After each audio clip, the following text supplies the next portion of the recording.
Orang yang tidak akan diajak bicara oleh Allah Subhanahu wa taala nanti di padang mahsyar adalah al-'ail mazhub, atau dalam riwayat lain disebutkan al-'ail mustakbar, orang miskin yang sombong.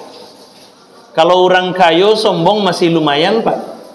Orang kaya sombong masih lumayan, aduh nanti sombongannya.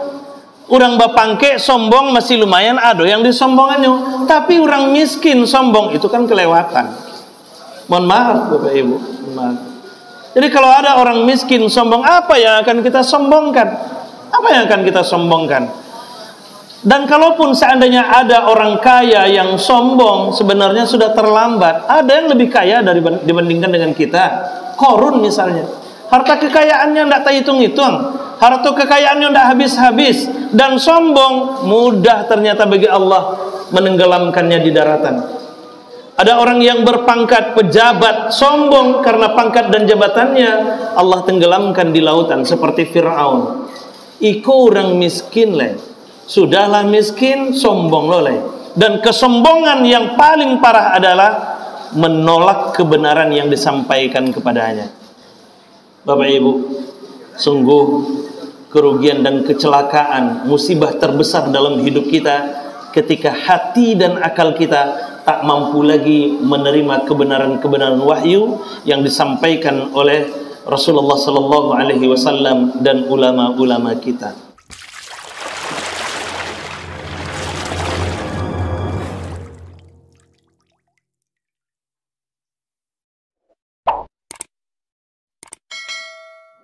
Alhamdulillah alladzi asbahna bi barakatihi wa amsayna bi ridaihi. Asyhadu an la ilaha illallah wahdahu la syarika lah wa asyhadu anna Muhammadan abduhu wa rasuluh sallallahu alaihi wasallam la nabiyya ba'dah. Allahumma salli wa sallim ala Muhammadin wa ala alihi wa sahbihi ajmain. Bapak-bapak, ibu-ibu, saudara-saudariku jemaah zuhur yang dirahmati dan dimuliakan oleh Allah Subhanahu wa taala. Syukur alhamdulillah kita ucapkan kehadiran Allah. Salawat dan salam semoga tetap tercurah kepada baginda Rasulullah Muhammad sallallahu alaihi wasallam. Allahumma salli ala Muhammad wa ala ali Muhammad. Bapak Ibu jemaah yang dirahmati dan dimuliakan oleh Allah Subhanahu wa taala, pertemuan kemarin kita sudah bahas betapa nanti di padang mahsyar kita dikumpulkan oleh Allah Subhanahu wa taala dan kita berbaris sesuai dengan imam kita masing-masing. Yauma nad'u kulla unasin biimamihim, dalam surah Al-Isra surah yang ke-17 ayat yang ke-71 Allah jelaskan. Masing-masing kita akan berbaris sesuai dengan nabi yang kita ikuti. Maka umat Nabi Musa akan ada di satu barisan kelompok yang nanti pemimpinnya adalah Nabi Musa. Umat Nabi Isa akan ada dalam satu barisan yang nanti pemimpinnya adalah Nabi Isa. Umat Nabi Ibrahim juga akan ada dalam satu barisan yang pemimpinnya Nabi Ibrahim alaihissalam. Umat Nabi Muhammad sallallahu alaihi wasallam, kita yang bersyahadat asyhadu an la ilaha illallah wa asyhadu anna Muhammadar Rasulullah, maka barisan kita nanti akan ada satu barisan besar yang pemimpin kita adalah Rasulullah Muhammad sallallahu alaihi wasallam. Pada saat itu nanti kita akan diberlakukan sistem eliminasi. Artinya ada orang-orang yang nanti Allah keluarkan dari barisan Rasulullah sallallahu alaihi wasallam itu. Kenapa? Mungkin karena ada sesuatu yang membuat kita bisa keluar.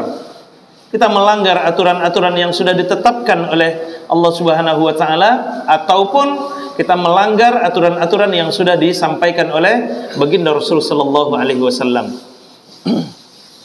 Bapak Ibu jemaah yang dirahmati dan dimuliakan oleh Allah Subhanahu wa taala.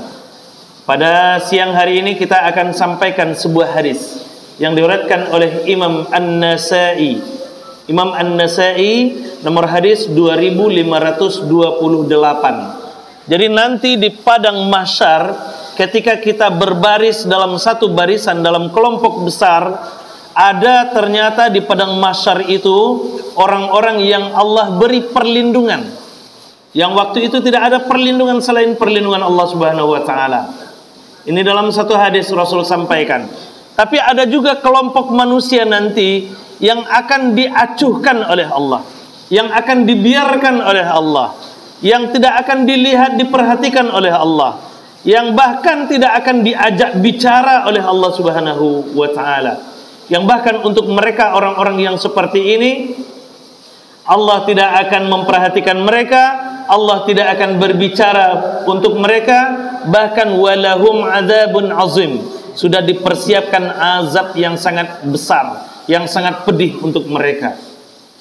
Bapak Ibu jemaah yang dirahmati Allah Subhanahu wa taala, siapa orang-orang yang tidak akan Allah lihat, tidak akan Allah ajak bicara ini?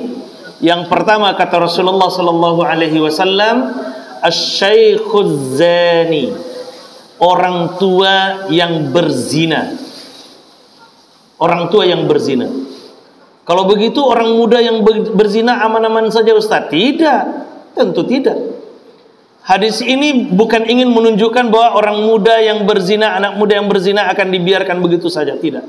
Karena bagi pezina sudah jelas hukumannya. Orang-orang yang belum menikah, anak-anak muda yang belum menikah, kalau seandainya dia berzina dalam hukum Islam, adalah dicambuk.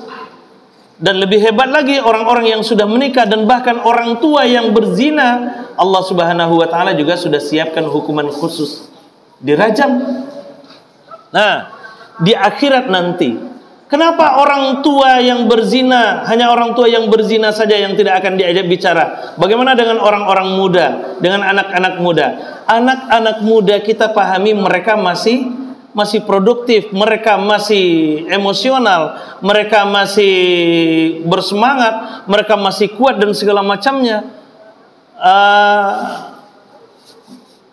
Nafsu mereka masih tinggi, mungkin kontrol mereka masih kurang. Makanya Allah Subhanahu wa taala masih memberikan keringanan bagi mereka.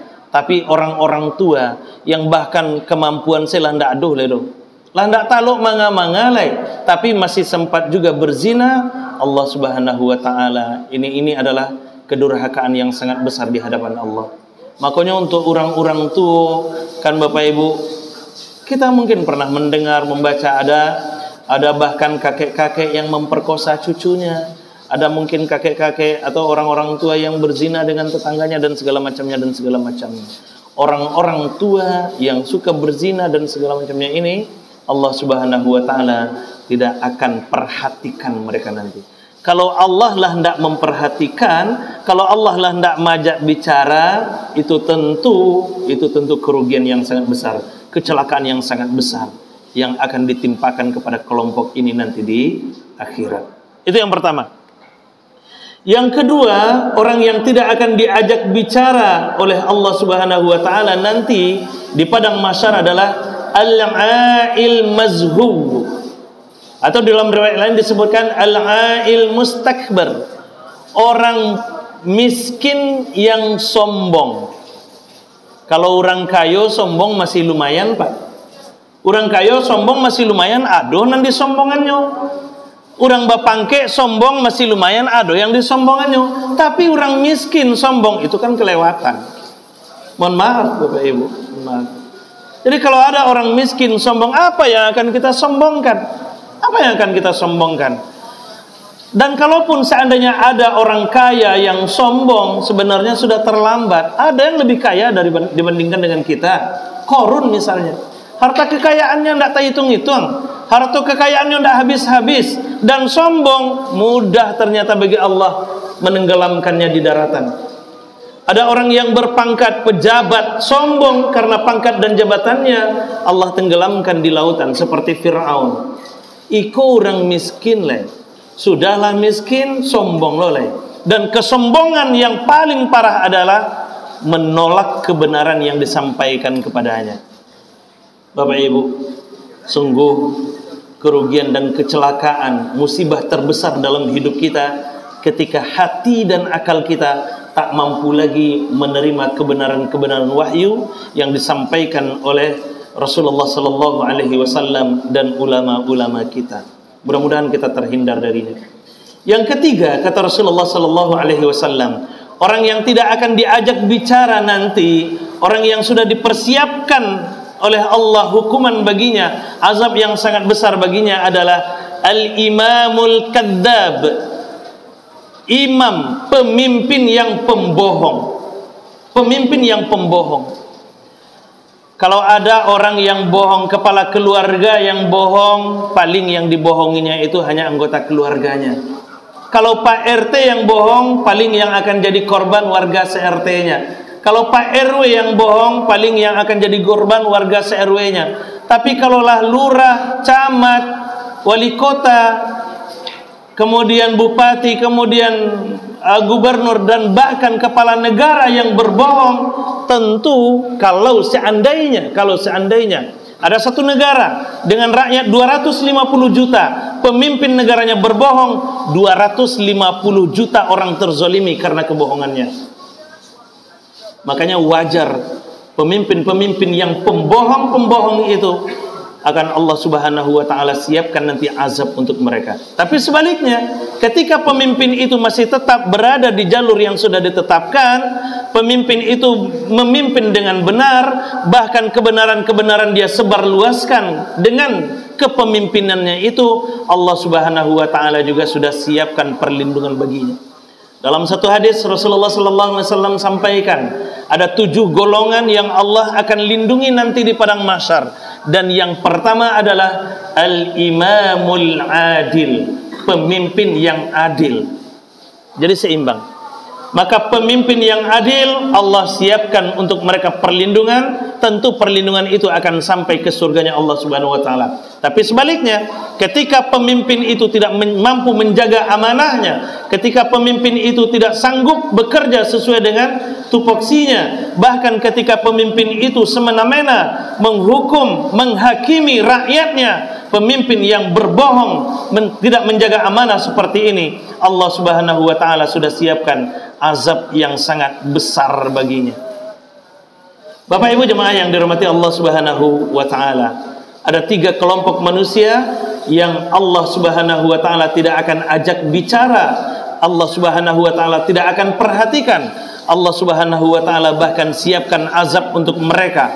Pertama, orang tua yang berzina, yang kedua orang tua yang berzina, yang kedua orang miskin yang sombong, dan yang ketiga pemimpin yang pembohong. Mudah-mudahan kita tidak termasuk di dalamnya. Mohon maaf, terima kasih. Alhamdulillahirabbil alamin. Subhanakallahumma wa bihamdik, asyhadu an la ilaha illa anta, astaghfiruka wa atubu ilaik. Assalamualaikum warahmatullahi wabarakatuh.